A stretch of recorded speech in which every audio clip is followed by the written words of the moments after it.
arashoboye. Wari ugasigaza Yesu agize ute? Arashoboye. Ampaye bagusohoye mu nzu Yesu agize ute? Arashoboye. Niba hari ikintu gikanga Satani akajya apfa kwikanga, akangwa n'umukristo udahora muri byacitse. Anyumvishe? Satani atinya umukristo uhorana morali no mu gihe kitari icya morali. Abahanga mu gushima bashima n'ibyo batarabona. Ubwira Imana ngo ndagushimiye ko mpaye imodoka kandi atarayigendamo. Bari inshuti na Satani, umuntu uhora muri ntibizashoboka. Niwe Satani ashora imari nyinshi. Yuhorana amatike ahora kugira inama. Araza ati ko abandi bashubijwe utarasubizwa ubundi waguye. Naho napfa ubwo nkurwa n'Uwiteka. Abantu munyikiriza mu buryo bwamina cyane. Uwiteka nibyo ngena byose n'amahoro. Uhomba urahomba ugiye mu muryango wacururizaga amagara. Ni mucyotewe yabivugiye imbandazi nzinjira mu muryango we mana we. Ikintu namubone ibintu bye yabyestaye neza nta munsi abura amashimwe.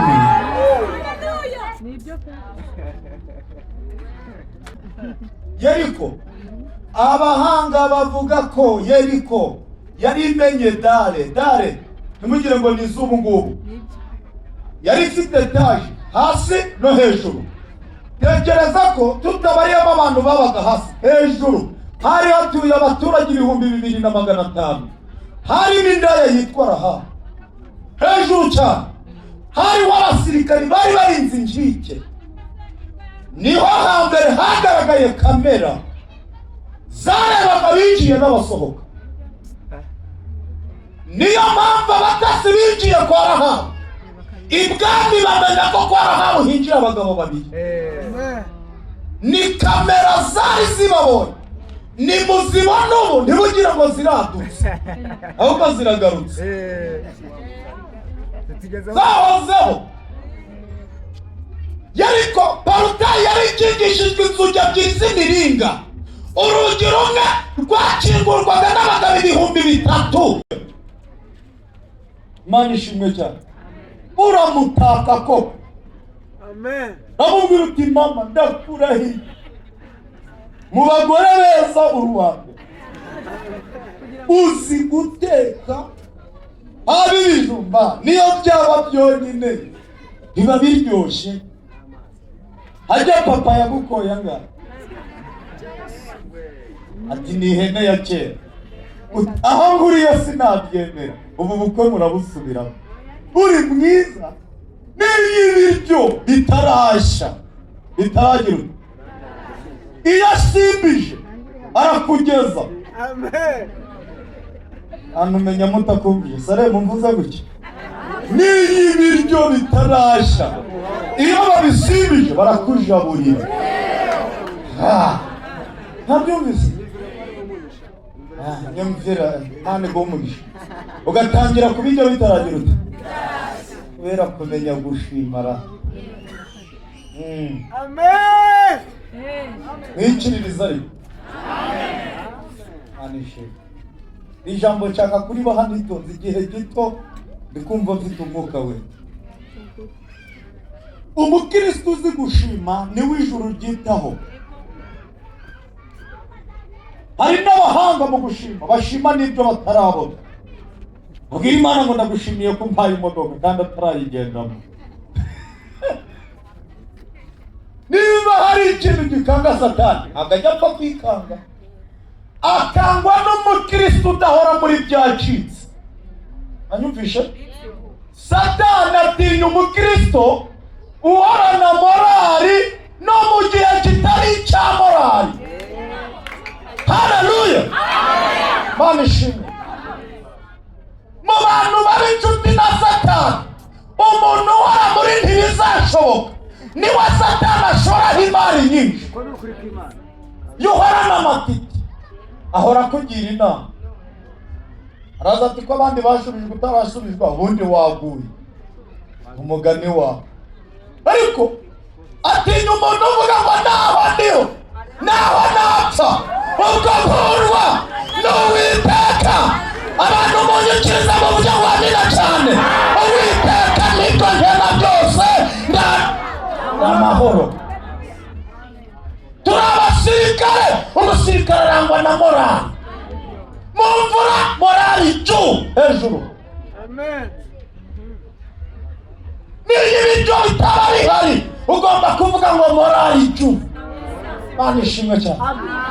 Satani adukangisha ubwoba bwa buri munsi, kandi akantu gato Yesu yadukoreye yagiraga ngo kabe intwaro yo kumurwanya. Tumubwire ko Yesu wacu agikora.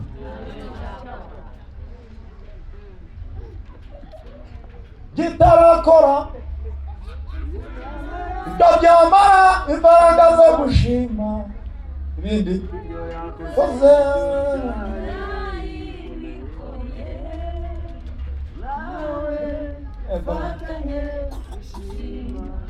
Yesu arashoboye. Akumvisha mugabo Yesu agize ute? Arashoboye. Waburaye Yesu agize ute? Arashoboye. Wari ugasigaza Yesu agize ute? Arashoboye. Ampaye bagusohoye mu nzu Yesu agize ute? Arashoboye. Wubatse impande zose urahari Imana Yesu agize ute? Arashoboye. Kubera ko nubwo atarazi wawe ari mu rugo rw'umuturanyi wawe ntabwo ashoboye se. Abantu rero baseka bakamubwira ngo byarakunaniye ngo ntabwo ugikora. Urapfusha uwo musenga n'akabyara impamvu. Yesu ageze ute? Uhomba. Urahomba ugiye mu muryango wacururizaga amagara. Ni mucyotewe yabivugiye imbandazi nzinjira mu muryango we Mana we. Ikintu namubone ibintu bye yabyestaye neza nta munsi abura amashimwe.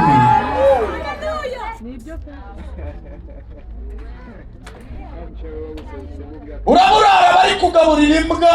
Arahomerutse kugera ahantu barambwira ngo imbwa ngo igira ibiro 5 by'inyama ngo bya buri cyumweru dokajita. Igira ibiro bingahe? Abandi babuze n'ibirayi n'ukuri kw'Imana. Ariko ntacyo Yesu ageze ute? Akubwira kantu ukamfatire mu mutwe ibyo atagukoreye igihe wabishakaga. Mbwira ukwegereye ngo yabigeneye igihe. Ngura yabigeneye iki? Kanguja kutu tuntu. Data ndashaka kubigisha gushimamo gake. Amen. Yosuwa hari yaravuze ngo havumwe agira uti havumwe. Umbara abivuze mu gihe cya nyacyo. Reba yari kwimaze guhirima iri hasi ariko atangiye kugira uti kuvuma. Kandi yari kugeza ute? Ntabwo yari igihagaze inshuti zanjye. Kandi iyo bavuga Yeriko ntimugakine. Yeriko abahanga bavuga ko Yeriko yari imenye dare ntimugire ngo ni zubu ngubu. Yari ifite etaje hasi no hejuru.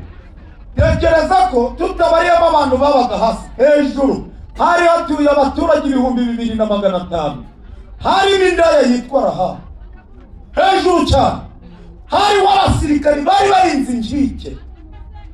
Niho hambere hagaragaye kamera zarebaga binjiye n'abasohoka. Niyo mpamvu abatasi binjiye kwa Rahabu. Ibwami bamenya ko kwa Rahabu hinjira abagabo babiri. Ni kamera zari zibabonye. Ni muzibona ubu ntibugira ngo ziradutse ahubwo ziragarutse. Zahozeho. Yeriko Porutayi yari ikingishijwe inzugi ebyiri z'imiringa. Urugi rumwe rwakingurwaga n'abagabo 3000 bariye neza batariye capati n'ibishimbo by'ikigari. Ibi mutubesha ngo mwariye ifiriti ngo nantuza ngo ajya bya bindi biba bidahiye bito. na salade.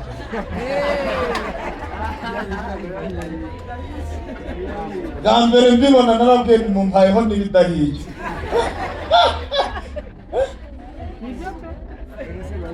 Inyanya zidahiye, bitunguru, mayoneze, bibimenyeho ngo ni vinege. Ranta n'ubu byarananiye sindashobora kubijya rwose. Ubuzima ibyo utundi ibintu ngahindika. Njye na iwacu nta biryo birimo amavuta baduha. Ni ibirayi aho ngaho bimeze uko. Niho mpamvu n'urugero iwacu uzasanga abasore umwe arafata umufuka wa kilo 100 w'ibirayi akawushyira ku rutugu kandi akabwira na mabuja ngo amusireho 10 byo kotsa. Shiraho n'ibiri 10 byo kotsa mabuja. Akiruka aho bita ingamba muzajya ahantu bita mu ijenda uzabona atishiraho n'ibyo kotsa uzamukinishe no kurya nuko nta firiti iki firiti na mayoneze na umuntu yajya salade akikorera ibijana acha bamukubita impungure birayi bitarimo amavuta ugashira n'akarindwi k'umusururu hafi aho kandi ntumuhe nk'ubu bukombe bwa sede wibesha ugaha umuntu muri kariya gakombe wacu niko birukana umuntu ngo ntuzagaruke mu rugo rwanyu umuhera muri kariya gakombe ubu mubwiye uti ntuzagaruka inda bazita denji bazita jigebi sinaryima zikongwaye ntuye i Kigali bwa mbere nagiye ku bitaro numvaga abantu bavuze ngo bagiye kwivuza vumbi shana nariye salade kabisa abagabo 3,000 bariye neza nibo bakinguraga kandi abakinguraga bahitaga bajya kuryama bagasimburwa n'ibindi 3 bikinga inzugi ebyiri zakingurwaga n'abantu 6,000 nimugoroba zigakingwa na 12 umunsi kandi hari ikoranabuhanga igihe wasohokaga ujya hanze baguhagisha to kuko bari baramenye amakuru ya Isirayeli ko bari hakurya ya Yorodani. Abanzi bawe bamenye amakuru yawe ariko ikiza turi hafi ya Yorodani. Bantu muri hano mugikiriza ngo amina cyane hafi ya Yorodani. Bari baramenye ko aho tugeze hose Imana yakirwana. Mu misozi yagoye Abisirayeli umusozi wa Yeriko. Umusozi wa Yeriko bacitse Farawo w'imyaka 400 inkoni y'amazi mu amazi babona amanu mu butayu bakira inzoka z'urusabwe n'amazi arura y'Imana.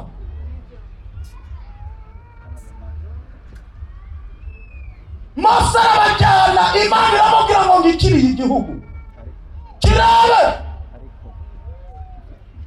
nurangiza kukireba urebe ko ibyo nakubwiye birimo ugaruke nkubwiye. Imana iramurangiza gira uti hano handi hari ubwo warakasaremu. Haleluya, amen.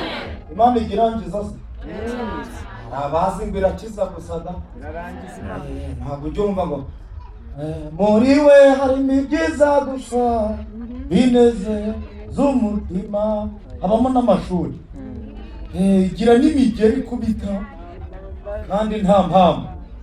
Mose mbabanye igihugu yararamije ati wera wera tukigezemo Imana iti ngwino hano we mbera Yosuwa mwene Nuni ibitabo uze nkumene. None se ugiye kunyikira iki kubw'impamvu zanyu? None se ubwoko buzayoborwa na Imana iti utaravuka se bwayoborwaga na aha narahageze ndatinya hata hari abantu baba babyimbye nyina kubwira ati nintaza birapfa nintaza biragira uti biricwa n'iki n'ukuntu uyu mushinga Yesu yawukoze neza. Baba we ubu inyuma ya Ruhamanya hari undi uzi kuvuga Mana we data we Mana we kandi aho Imana ibera Imana iramuguhisha kugira ngo ni weho ukaze. Wakwicara gatoya hakaza undi umeze nk'ifu nyeganyeza ukwegereye umubwira ngo ku Mana nta kamara. ayo mukuri kw'Imana naratinye uwamenya amaraso niwe kamara. uwo niwe bosi wacu. abantu turi kumwe dutera haleluya. uwamenya amaraso ni kamara. icyakora umuntu abonja n'umuntu ahisemo akamubonja ku cyubahiro cye. ako gusa ngo yarafashe niba ari urushi yamukubise, niba ari umugeni, niba ari ngo babonye ivumbi ritumuka, ngo Imana iza mu Bisirayeli ababwira iti mukore ikiriro namurangije. Bati urugendo rurangiriye ahita muhaguruke muzinge rurakomeje. babwira Imana ati urugendo rutarimo yose ubundi rwakunda. Mose ntirwakunda. Imana iti rurakunda kandi rurakunda, ahubwo rurakunda cyane. Yosuwa wamuzaniye ibitabo aratitira hagira uti icyunzwe kiranze ati reka ko nta nkoni mfite ngo ntandukanye amazi ko akiri imbere yacu. Reka impamvu dukwiriye kuguma ku Mana yakuyeho Yeriko yakuyeho inyanja ikuraho ubutayu n'inzoka, ariko hari na ca Yorodani kigihari, hari na ca Yeriko. Nyeganyeza ukwegera umubwire ngo nta rwego na rumwe wageraho udakeneye Imana. Bati Imana turacyayikeneye. Eba abadata we, ahubwo aho turi kujya niho tuyikeneye cyane. Ewe data we, ko numva nshaka kubaganiriza mwabantu mwe. Ayiwe Mana, murahari? Abantu bari hano kandebera, murahari koko? Imbere hani ukeneye Imana. Yosuwa ati ntabwo nzi gutegeka ngo ibiryo biva mu ijuru bihiye murye.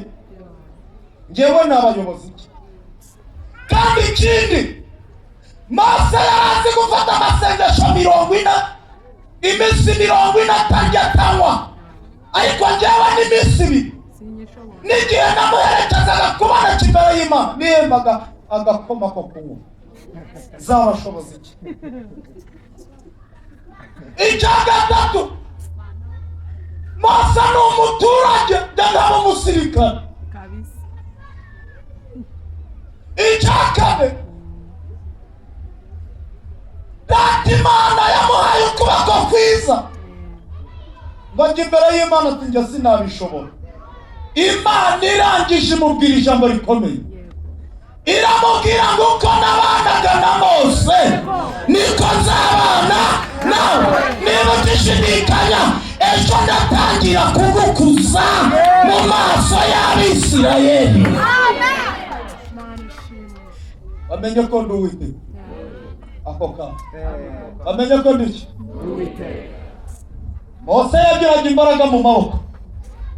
Uwiteka abwira Yosuwa ngo uzakandagiza ikirenge hose, izawe nzishize mu maguru. Ikimenye yarambuye inkoni mu amazi, nawe amaguru azanywa amazi. Muzakandagizemo amaguru gusa murebe Yorodani izahita ikama. Icya kabiri, Mose yagiraga inkoni, wowe nguhaye inkota. Icya gatatu, wambwiye ko utaza gusenga. Ndi Imana ibana n'abanyambaraga n'abanyantege n'utibashishije. Tavuga ngo amina cyane. N'utibashishije subizamo imbaraga. Wowe akantu karandyoheye. Yaramubwiye ngo numvaga avuze 40, ariko wewe ugipfukama wanariye nzajya mpita numva. Takugoye ndakuzi uri umunebwe. Amatwi yanjye ndayamanuye nyabanguriye guhita ko nkumva utavunitse. Imana iratuzi inshuti zanjye, izi ko ya 40 yashobora, ariko kimanuka Uwiteka. Imana ibwira Yosuwa, iramubwira iti tuzagenda nawe humura. Arangije Yosuwa abwira Imana ati rero turabizi ko Mose yagendaga imbere y'abantu ariko njye sinagenda imbere yabo. Nta musirikare ugenda imbere y'umusivili. Nzabashorera. Imana iramubwira iti iminsi bamaze mu rugendo ntawe utazi iyo tujya. Hari utazi ko gahunda ari yo kujya mu ijuru Salemu? Mutubwire tumwigishe igice. Hari utazi amategeko y'ijuru se? Arababwira ngo mujye imbere nzabakurikira. Afata inkota uzi icyamujyanye inyuma. Mose yahuye n'ikibazo kimwe cy'abisigazaga inyuma, bituma habaho igitabo cyo kubara abasigaye. Hari abategerezaga inkingi y'igicu ngo izongera igaruke izibafata bakagwa mu butayu. Yosuwa ati nzarebane n'abadashaka kugenda. Hari igihe urugendo ruhindura isura, Imana ikazana Yosuwa yakurahiye, kandi we nta kwinginga, nta mugongo wa Yosuwa uheka umuntu. Shwida mugende njyewe ndabakurikiye. Nzareba uzisigaza. Kugira abantu bazi kwisigaza, bazi kunyura. Yosuwa arakubwira ati ndagutegera ugereye amahoro. Inkota isobanuye iki? Inkota ni inkoni se. Iti kugeza y'amahoro. Yakubwira iti katugutegere. Yageraga hano ati ninde unaniwe ngo mufashe. Agere. Bati twese turi tayari. Nta mikino. Twese turi. Nta urwaye. Bati twakize. Weriki Yosuwa nta mikino. Rugamba rugezaho kudaheka no kubambaza n'akazi. Mujye gusura, bajye gusura. Wajuze ko bazagusura. Gahunda ni Kanani. Haleluya. Abantu mukirana haleluya. Kanani niyo gahunda ya. Uragenda ngo bageze bugufi bwa Yorodani. Baravuga ngo Mose ngo turakwibutse Mose ngo yaba wari hano ngo wari kurambura inkoni. Yosuwa ati ndavuze ngo batambye mukandagiremo vuba n'amakoti. Bati karuvati kandagira kandi muheke iki sanduku. Abahanuzi abavuga ati amakora muri Yorodani baratambye bagikandagira ngo bumva ni hafi. Haleluya. Ibiguteye ubwo ibiguhamu. Aya nshaka kukubwira ngo ugikandagira muri Yorodani Imana ihageze hafi. Ndabona habaye bugufi. Abantu babaye ikiza kurya wabira cyane. Ugikandagiramo. Ewe data habaye bugufi. Nguko bakandagiraga amaguru yagendaga anywa amazi, arayanywa arashira. Imana irababwira ngo mwigenda mudatoyemo amabuye. Barangije ngo icyambere ibuye riri hasi bigaragara ko hari icyakozwe kugira ngo ribone. Nuko Imana yakamije amazi ngo abana banyu mujye mubabwira ko aya mabuye ari Imana yabambukije Yorodani. Uyu muntu wese wicaye hano Imana imubera ibuye rimubera igihamya cy'uko hari igitangaza Imana yakoreye muri iki giterane. Abantu twumvishiriza kubyo bamina cyane. Ibuye undi kuri kuvuga ngo Imana yarabikoze byubereke ibuye, bazajya bahita bamenya hiryo buye ryavuye. Ibuye rya Yorodani ritandukanye n'ayandi. Iyo ugeze gutya bane kuvuga ngo Imana ngo yampaye inzu reka da ceceka. Iyo umuntu uti ntwara ugeze kwa kiriya gipangu azajya ahita amenya nyiracyo. Kamenya nyiracyo. Ndafashijwe n'ukuri kw'Imana. Imana ikumpera ibuye rata. Muri iki giterane hakuye ibuye. Muri uku kwa Cyanee ujyana ibuye. Mu kazi ukora ujyana ibuye. Aho utuye ujyana ibuye. Kwikiriza ngo amina cyane. Ibuye ikubera igihamya cy'uko Imana ikamije Yorodani yari kumaze iminsi imbere. Imana ishimwe cyane. Sava bageze hakurya bahasanga Yeriko. mwumva akantu kanejeje kandi kanaryoshye. Tekereza ibintu bya sima kubizengurukana n'amaguru ngo birahita biriduka. Niyo cyaba icyuma se ubu cyacika namwera iby'umwuka ntabwo bisobanuza imibare. Iyo ugiye muri fiziki irangira ubonye zeru, iby'umwuka bisobanuza iki? Nimujya mu by'imibare isi izababona. Ariko ngo uteragijeho karindwi isi irakora kwa Yesu, upfumuriraho Yesu ari. Ngo mugiye kwizenguruka ngo niko marayika avuze. Abantu bati tuzazenguruka kangahe? Ngo ni karindwi. Karindwi, abana imbere ba nyina bakurikireho, base abakomeye, muzenguruke. Kandi ni ukuzenguruka rimwe mukagaruka mu cyicaro. Umunsi wa mbere barazenguruka, kandi itegeko ryari uguceceka, ntawe uzenguruka vuba. Iyo wisobanuye mu kigeragezo urisobaye, aho gutanga n'amakuru batari bafite, utuma ikigeragezo cyawe kigira abavumbi. Ubu hari abakuvuga batanakumva kubera ko ikigeragezo cyawe cyavumbye. Ndatangaye. Reba umunsi wa mbere ndaririmbira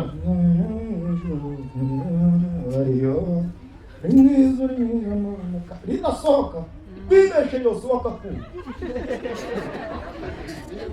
Dore akamami yose amwihaye umunsi wa mbere hari n'ivumbi ryatumutse. Baricara ariko cyangwa muri kuturira umwana amakorasi gusa yateze umugura. Ahanuye Imana zikurinda mana we uragabura ibyagabura aho mbwira ibya Yesu bizira imibare, bizira kwanariza, iravuga bikaba yategeka bigakomera.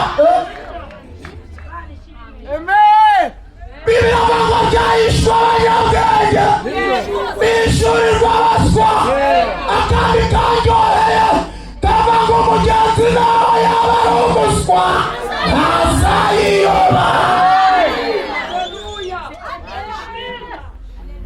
Abahano muri gufasha cyangwa mumeho? Mana we. Haleluya. Haleluya. Reba Mana uri Imana ngo zubake inzura. Rebera.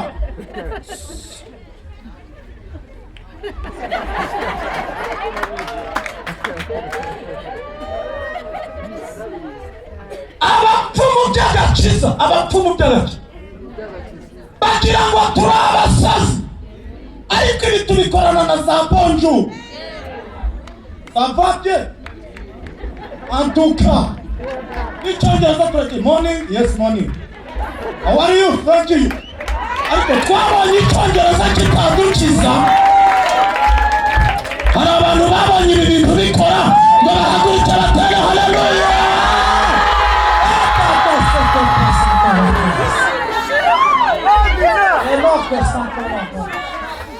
Ibintu bigira kuzenguruka gusa koko. Dorera ego ngo barica bagira ute? Uwa mbere ati Josephine mureka tetari koroda yeza mumbwire na dirije wa Salemu na perezida ko kubwa Mose twicaragira ibyo bikaza. Ubu turazenguruka biravamo yose ati ninde uvuze? Bati n'uwari ukoroye waruje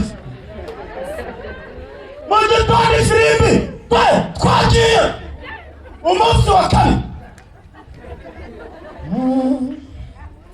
Zamana batumanjije yo nawe utaha habe n'itafari ryageze ngo batari kongera bigo. Ubu mubona ubuyobozi bwa Yosuwa uzabyara umusaruro. Ambwira kuramya gusa, Imana ngo yakoze igitangaza. Uwahishurira isi yose imbaraga ziri muri ibi bintu ndakurahira wahishura imbaraga ziri mu ibiri. Umunsi wa gatatu Ahanuye Imana babona batashe ntakavungu. Umunsi wa kane, wa gatanu, uwa gatandatu barigomeka. Uwa mbere ati sha nta kuntu ntapfuye, n'abasigaye mu butayu barabaga nabo Satani yaririye kwa Farawo bari iki twararirimbanaga yose enda umutwe ko bitaho nigende. Umunsi wa kangahe suzi ngo umuntu ananirwa.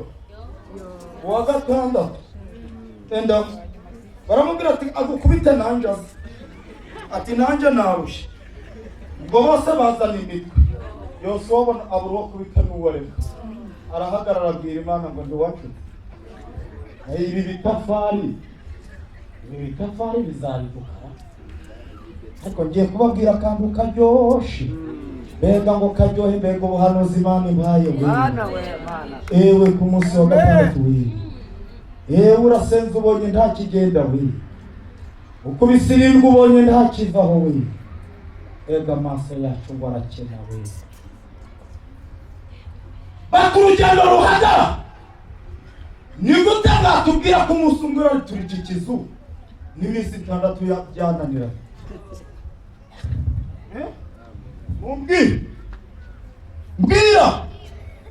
Mumbwira Yosuwa abwira Imana ngo enda bajyane ntabwo biyoborere ngo havamo umuntu umwe, ntimukabure imbaraga zishima. Havamo umuntu umwe atera urutoki aravuga ati hari akantu nibutse, ati nibutse tugeze ku nyanja ko ari uko byagenze. Twagezeyo Imana itubwira gusubira inyuma, dusanga Farawo, ariko Farawo atureba natwe tumureba. Ntabwo tuzi aho Imana yakuye ubutabazi, izana igihu cy'umukara igishyira hagati yacu n'ababisha bacu. Turaraho baratuvuga, baragambana, baradutega, ariko kutwica birabananira. Nyaganya z'ukwegeye umubwira ngo byarabananiye, birabananira. Imana irambura ukuboko, inyanja irasaduka. Arababwira ati ngewe nizeye ko yakoze biriya yakora n'ibiki. Ndatengo abana 6 wabagaburira iki Kigali. Imana yabagaburiye umwaka ushize. Ni Imana ati ngewe muransanga yo maze kuzenguruka kanje. Muhungu wamenye Imana kare ngo agikandagira ku njini yumvira avuze ngo ka, ati simvuge ngo haleluya kandi munyamuntu. Agikandagira ku yakari yumvira katsi, ati nimushake munsi. Haleluya. Nimushake mumenye ko Imana yacu ishoboye byose. Nimushake mwemera ko ibyananiye abantu bishoboye. Barakandagira. Imana yongorera Yosuwa iramubwira ngo yariko nayirituye umunsi wa mbere, ahubwo impamvu mutabibonye ntabwo nayihereye ku mabati, nayihereye muri fondasiyo. Haleluya.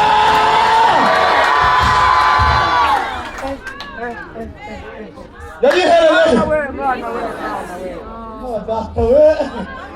data we urabura umunsi umwe, ariko Imana yagihereye muri fo. Imana ishima ko ibibazo byawe yabihereye muri fonda.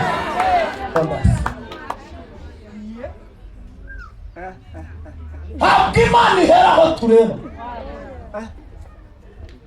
ngo yaragiye ishegesha amabuye isigara ari ibintu. Ariko kankubaza, igihe byakuduhiriye mu matwi byagutwaye mu kwambere bibiduhiye imyaka ingana.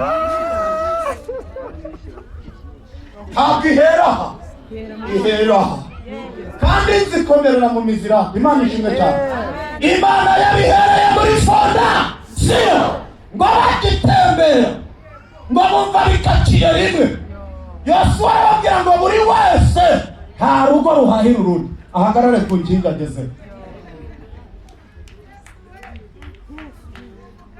Bapawe abahungu ngo barayitegera bafati ikindi gitego Imana iragitsinze. Hari ikindi gitego Imana itsinze ku buzima bwawe. Hanure ngiki ikindi gitego Imana igeze. Rero iyo bibaza ku cyambere yishiramo n'icumu, bakwibaza ku cyumutwe na penalty, bakwibaza kuri penalty na kufura. Imana igutsinze ibitego. Iyo bibaza ukuntu ushingiwe igikubitamo impanga azengare. Imana itsinze ikindi gitego. Imana itsinze ikindi gitego. Mureka tugisarabure. Imana yacu igeze imbere. Iratsinze rata. Ntabwo Imana itsinda rimwe.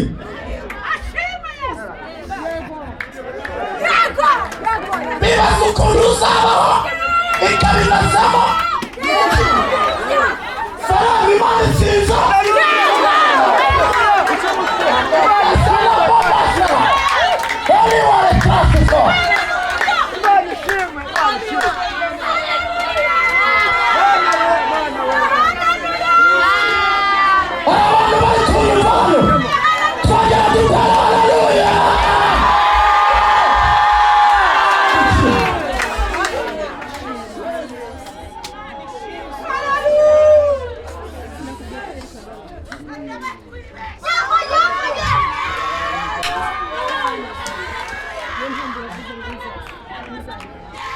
Imana irabamenyekanishije.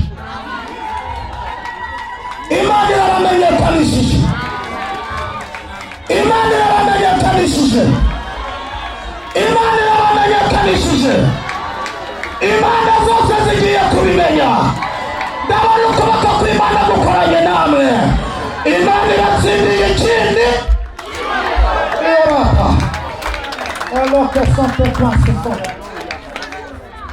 Aya mayereko ndayagira utemwana wacu. Ibi ni iki kombo n'ibindi bitego? Kombo n'ibindi bitego rero. Icyo ya mbere yatsinze bagishidikanyeho ko bagize ngo warariye. Imana kuje kubakonfirima sare. Imana irambwira ngo bahaye muzika iteye ubwoba.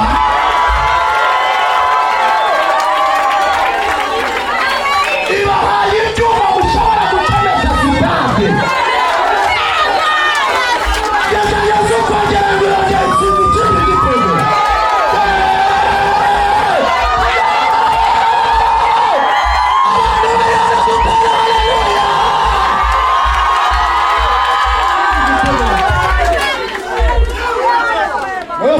Kunde mani irambwira ngo irengeye umuyobozi wayo ko mundera mwe. Mwana we kindi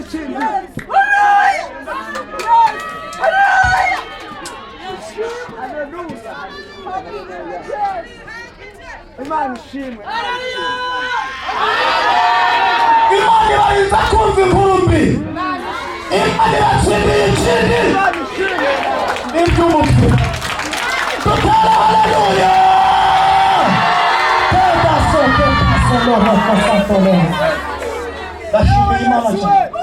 Ntabwo ari Yorodani gusa, ntabwo ari inyanja itukura gusa, ntabwo ari Imana gusa, na Yeriko yari kuri imbere yaridutse. Imana yihereye muri fonda siyo.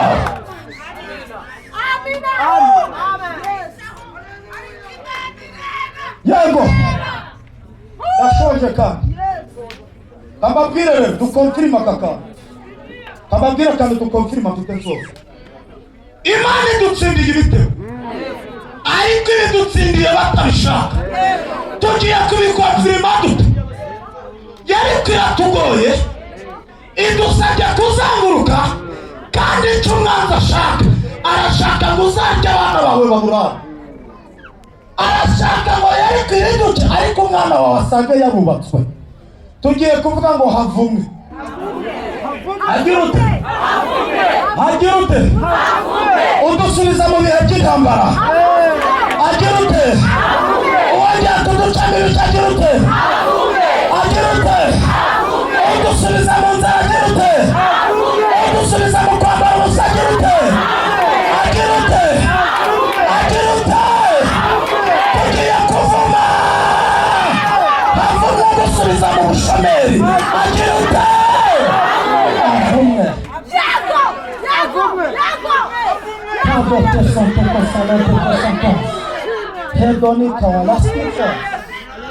Imana irambwiye ngo uyu mudugudu uyu muci uyu mubona itorero ry'abadazi Imana irihaye amaboko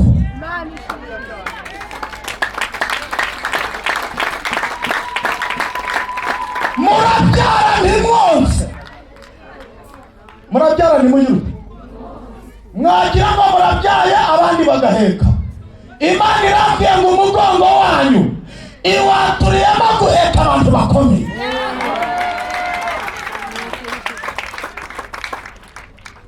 asozema sare muze muririmbe nge ndahanuye rwose hagira ute havumwe ariko uzi kugenda n'imodoka abana bawe bagacutwara amagare hagira ute yeriko tuyivireho rimwe ubundi iyo utabawe bateganyaga ko uzagaruka baravuga ngo hariweho wa mbere ukize abandi barahombye ariko hagira ute n'uzashaka kuwubaka azapfusha iki siko yose wavuze nahirahira gukingira ikingi by'amarembo nawe icuragira ute apfe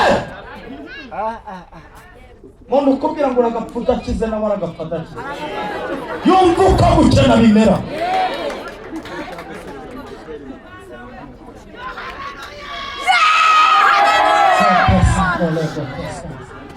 umuntu ukubwira ngo uragapfa utabyaye nawe birakamubaho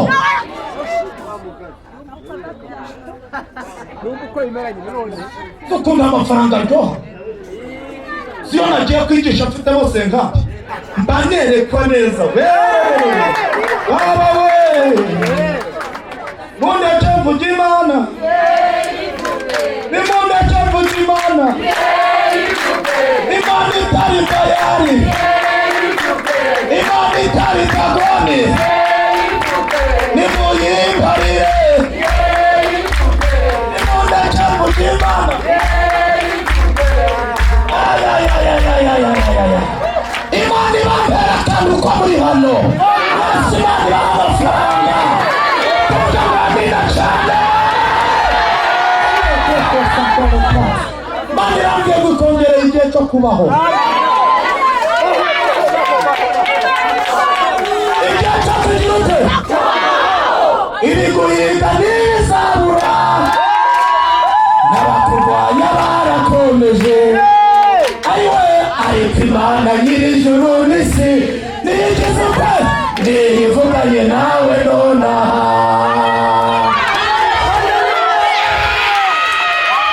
nitarito yarabikoze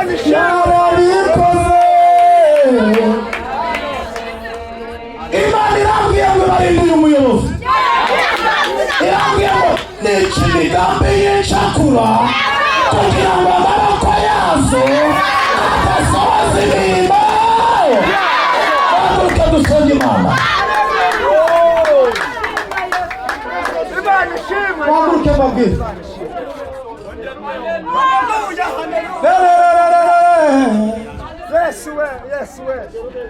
aho neza aho neza mugezi Birakomeye Bana ngeze kongera igihe cyo kubaho nawe ayiwe kamwamubwira ngo abeho rwose Imana iburishamo umugambi wo